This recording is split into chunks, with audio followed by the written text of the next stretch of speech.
اتغديتوا ولا لسه؟ تعالوا اتغدوا معايا. تعالوا اوريكم بقى النهارده انا عامله ايه. شايفين انتوا صابع الكفته ده عامل ازاي؟ تحفه. يلا بينا بقى نعمل الكفته بتاعتنا. ايه الوصفه اللي تيتا ما بتستغناش عنها؟ لازم لما يجي الموسم كده بتاع البسارية تروح جايبه شويه زي ما جبناهم في فيديو قبل كده ونضفناها وخليتها كده للقلي. طلعت انا بقى الكيس التاني اللي انا شلته معاكم ورحت حطاه بقى كده قدامكم.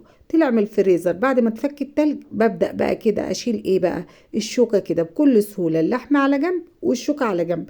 مش هننفع نعمل كفتة بالشوكة يا جماعة، لازم نطلع الايه، الشوكة او السلسلة بتاعت الايه، البسارية بالشكل ده كده بكل سهولة بتطلع معانا.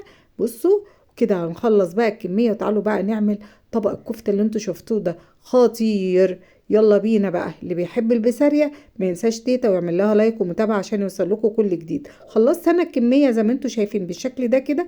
ده بصوا ده الشوك وده بقى اللحمة. هروح اغسله كده بشوية مية كويسين ونرجع بقى مع بعض. معلقتين رز اهو قدامكم. روح فرماهم كده في الخلاط. بس عايزة اقول لكم شكرا على كل اللي سأل عليا في فترة التعب بتاعي، وسامحوني على الصوت يا جماعة.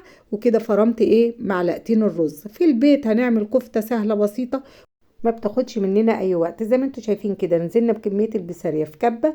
عندي بصلايه مقطعاها جوانح كده، هاخد منها كده حوالي على ربعها. الكميه اللي معانا بسيطه فهناخد حاجات بسيطه، معلقه توم ومعلقه فلفل مهروس. وعندي بقى البهارات فلفل اسود وكمون وكزبره وملح ومعلقه صغيره بيكنج باودر. معانا بقى حزمة كزبرة خضراء، حابة تحطي شبت تحطي بقدونس، دي أذواق. أنا بحب الكزبرة الخضراء. خدت الورق بتاعها كده وفرمت الخليط بتاعنا زي ما انتوا شايفين بالشكل ده كده. خلاص هشوف بقى كده انزل كل اللي على الجوانب. شايفين انتوا الخليط بتاعنا؟ انزل بس كده اللي على الجوانب واديله كده كمان ايه، تقليبة زي ما انتوا شايفين بالشكل ده كده. يلا بقى ايه، نخلص كفتتنا كده في السريع. عملتوا لايك لتيتا ولا لسه؟ هنزل بقى بالرز. جيت احط كده من فوق ما نفعش، قلت لا نفتح الكبه ونحط الرز بتاعنا لا يتدلق ده كلهم معلقتين.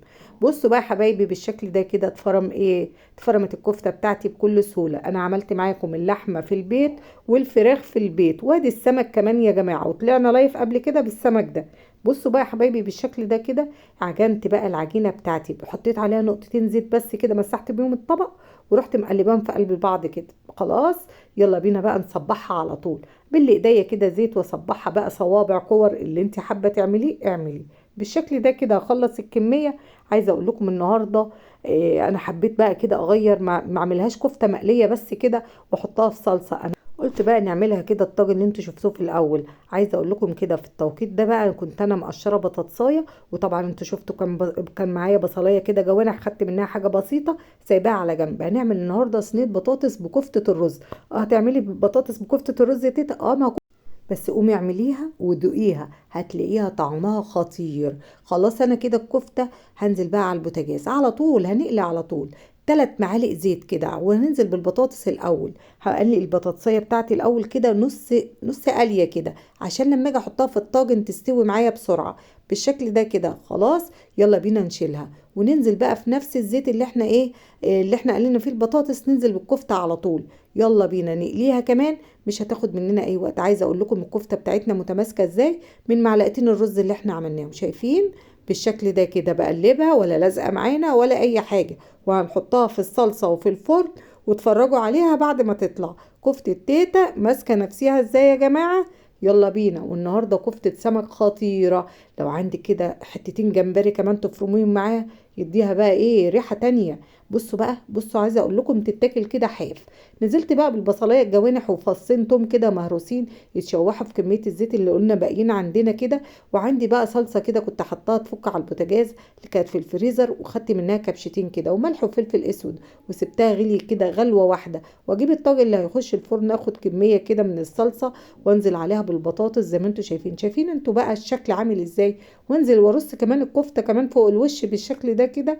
في التوقيت ده كده كان بقى الايه عمالين ينتشوا مني الكفته، اقول لهم سيبوها تقضي بس الطاجن.